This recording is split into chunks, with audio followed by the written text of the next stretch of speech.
En ce moment, en France, il y a un débat, mais un débat vraiment enflammé qui agite tout le monde du cinéma. Et au cœur de la controverse, on trouve une institution, le Centre national du cinéma, le fameux CNC. D'un côté, certains veulent le réformer ou même carrément le supprimer. De l'autre, les cinéastes, eux, montent au créneau pour le défendre bec et ongle. Alors, que se passe-t-il exactement?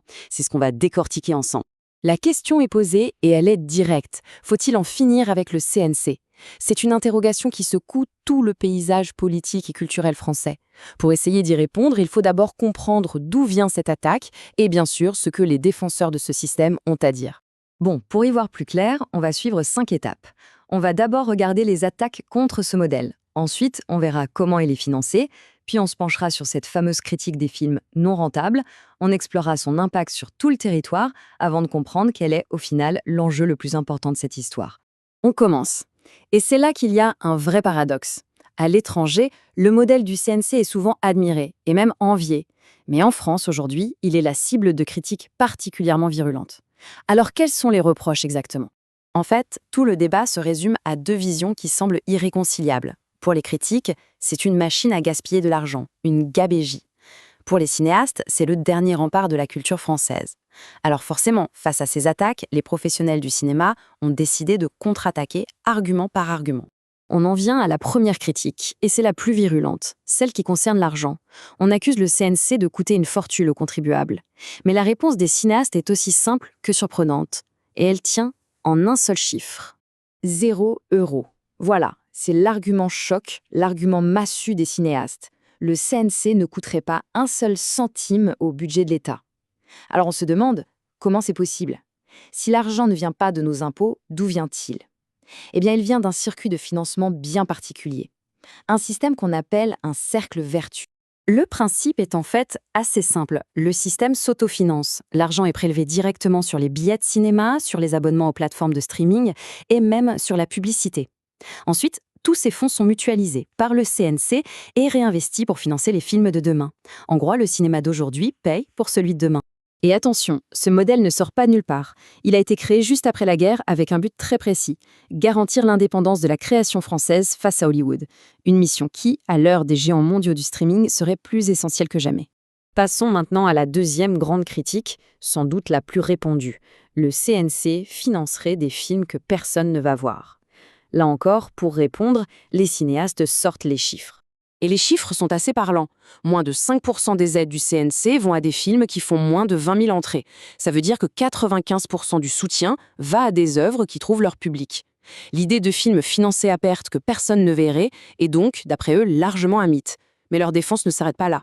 Pour eux, l'argument purement comptable n'a pas vraiment de sens. Le succès d'un film ne peut pas se mesurer uniquement à son box-office de la première semaine.